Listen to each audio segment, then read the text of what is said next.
Hello, welcome to episode 8. I'm guessing everyone watching this is English, so I won't try any translations yet, even though I've not got any comments so far. But episode 8, this is going to be the episode where I get a comment, I'm sure of it. Although I've got a couple of inbox messages saying how good my videos were, which I thought was quite good, and then I read down and it told me how to get more views by visiting this dodgy looking website, so I took that with a pinch of salt. As you can see, the remarkable rise of Afan since I took charge. Epic, I know. Right, so how did we get on? Pretty much told you there, didn't it?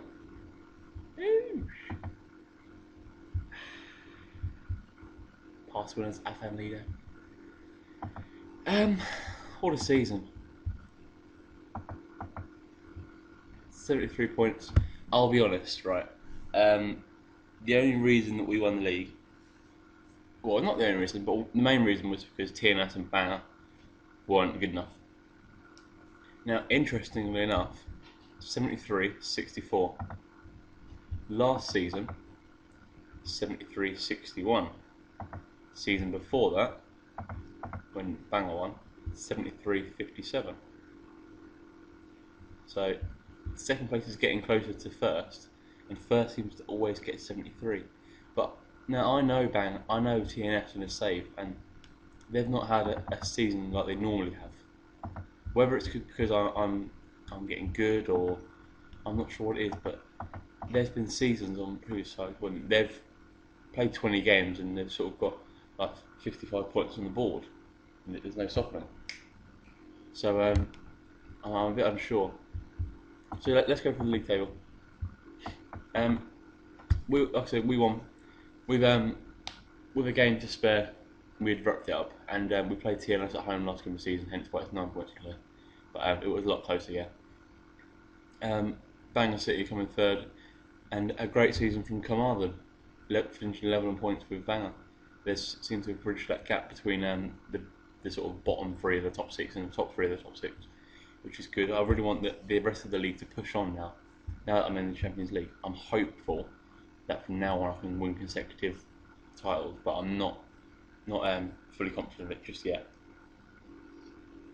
Like I say, TNS, they haven't had a B season yet, and I'm expecting one any season. So that'd be interesting. Barla Town, a little bit disappointing in fifth for them, and Preston sixth position, it's not bad for them. Llanelli, Aberystwyth, Real, and Newtown, who came up with Barrytown. Newtown survived, and unfortunately Barrytown are going down with Connie's Key, which is unfortunate for them. Yeah, that's quite impressive. Only two teams in top three is -20. Wow. Let's go through the fixtures. When I last left you, we had just drawn 2-2 with Barry, I believe. So 2-2 with Barry. The game against Bryn Tyrion away in the cup. Quite a lucky 2-1 win. I was a bit disappointed with the performance, but the main thing is we got the win. Then we went away to Barla in what was an unbelievable game. Now, 5-3 is pretty unbelievable, as you might expect. Gareth Hamer, Joel Copper, hat trick. I'll come on to him in a minute, and Reece Jones with a penalty. If you look at the match stats, which are here. Oh, what? Oh yeah, that's it. I was completely confused by Woodward then. Yeah, 17 shots, 12 on target, and 8 goals. Now, anyone that's been playing FM for a while will know about super keepers and things like that, and you can have like 30 shots and not score. So to have 12 shots and have 8 goals in the game is ridiculous, especially for FM. Cracking on. Shane Williams scored an only goal in a 2-1 away defeat to Bangor City. Away from home is something we do need to improve, but the home record's great at the moment. Comfortable win against Carmarthen. Gareth Hames scoring earlier, then David Martin literally scoring. We got the ball from the kick-off and went in over and scored. 4-0 against TNS. We went 1-0 down. We were sort of going for it, and they just countered every time, and we were just poor, really poor. And then the World Cup quarter final. Again, another game we had to play. 1, 2, 3, 4. There's 5 players that were out for that game all would start. We had Gareth Hamer out, James Holmes, Shane Williams, Daly was out, Declan Daly, and who else was out?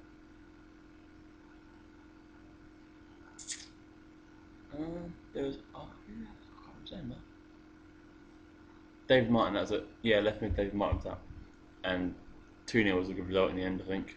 I was expecting to get an absolute pace, especially after losing 4-0 3 years earlier. Another solid 1-0 win away to Preston, which sort of gave me hope that we could still win the league. Then, no, my mistake. Don't worry about the 5-3 against Barlow. Forget what I said then. 2 from Daly, literally carbon copies of themselves. The goals were exactly the same. When I watched it, I looked down to make sure it wasn't the first goal, because I thought it was the same goal. This game, we went. I just got to show you. It was unbelievable. This is what I'm talking about match stats wise. 1-0 up. No, sorry, 3-0 up, cruising. 3-1, 3-2, and then I'm like, oh no, this is proper FM. You know what I mean? When you just things just go wrong. Then quickly made it 4-2. So then half time, sitting at 4-2, not too bad. Then it goes back to 4-3, and I'm like, no, this can't be happening. Not from 3-0 up. Then it goes 5-3, 6-3, uncomfortable. Right, 6-3. Yeah. Look at this. 11 shots, 8 on target, and 9 goals. Unbelievable, that. Unbelievable. I don't know what it is about playing Barlow, it's just goals in every game. But anyway, so that was huge for us. Then we went away to had Bangor City come, and Stephen Jones, a right back, scored an absolute fluke, and then 3 late goals. It went 2-0 up. So when we went 2-1, I was a bit worried. Shane Williams scored and Joe Cole got late on as well. I think 4-1. A single David Martin goal, even though Jordan Cranston got sent off early on. Got sent off before we scored. Went 3 at the back, but that's okay. And then wrapped up the league with a home win against Preston. Well, this made us 6 points clear, and TNS, we were 3 points ahead with 2 games to go, and this put us 6 points clear in TNS last game of the season. So yeah, Joe Colcott with a 4-goal haul on Shane Williams, and then we played TNS at home and smashed them 2-0 with pretty much a full strength team. Joe Colcott. Now, this guy has pretty much saved our season. I did have faith in him. I signed him on a non-contract, and looked at it. I thought he's 6'8". I play a target man, decent work rate, decent determination, 17 jumping. He's not great in the air. He's not got a lot of pace, but we can get balls in the box. I mean, who's going to beat a 6'8" striker with 17 jumping? He'd do well against Peter Crouch. So this season, to get 10 league goals in 10 starts, pretty much, he's been unbelievable. I did worry when James Holmes got injured, but he just sort of slotted in nicely, and in the end, he was sort of fighting James Holmes for a place up front because he was that good. He was in such great form. Really felt for James. Although the good thing is that he's got a clause in his contract. If he gets 25 goals, give him £1,500. So a little bit of me was quite pleased he didn't get 25 goals. But yeah, he was epic this season, and if he can stay fit next season, I'd love to see how he does in the Champions League. I really would. I don't think we'll get very far, but I mean, we'll give it a go. A couple of players I do want to mention.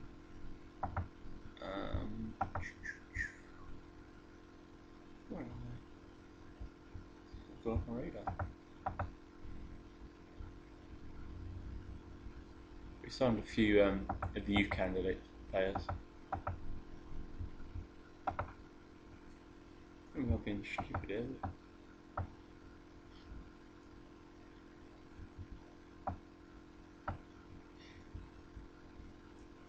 I'm not sure. We signed a couple of good youth players, and they were looking promising, so I was going to show you them, but some of them have disappeared.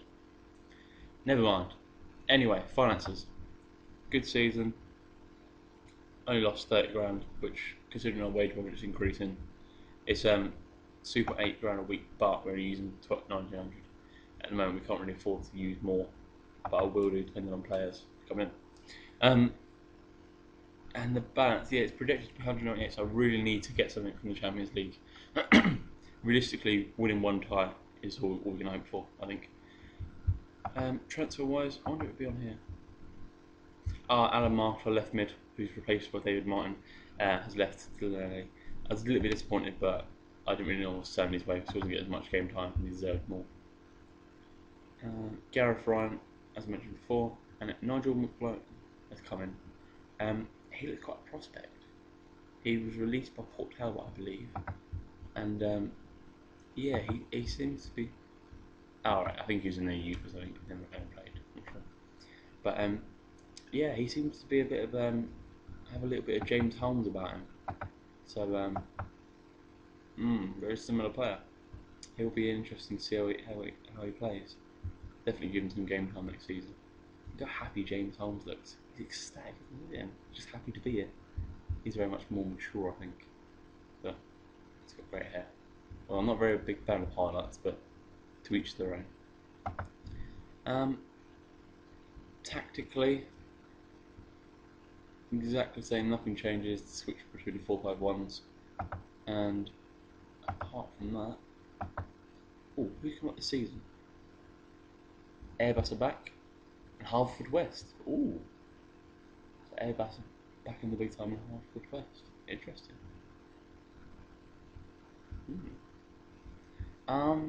There was something I wanted to show you. Yep, I've told the board that I want to win the league. I'm not hopeful of winning the league, but I think that's the next step that we need to be aiming to win the league. Standard Stevie Wright's. That's 11. That's what I want to show you quickly. Hall of Fame. As you can see, nowhere near that. 21 points at the moment, but we have just got into the national one. Look who's top.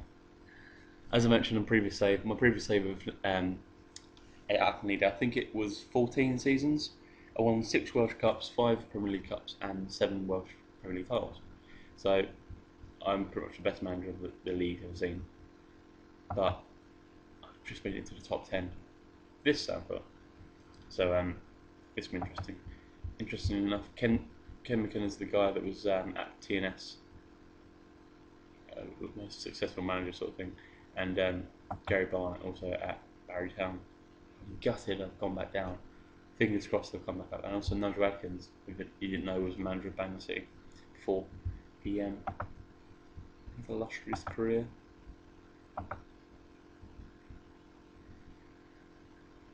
Oh, you played? Interesting. Yeah, so that's all for this episode. Hope you enjoyed it. If you didn't, let me know. I'll come back.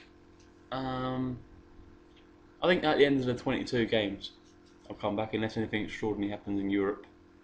But if not, then I'll come back into the 22 games. I quite like coming back then because it's like the business end of the season. So yeah, I'll come back then. Cheers for watching. Like the video if you enjoyed it. See you later.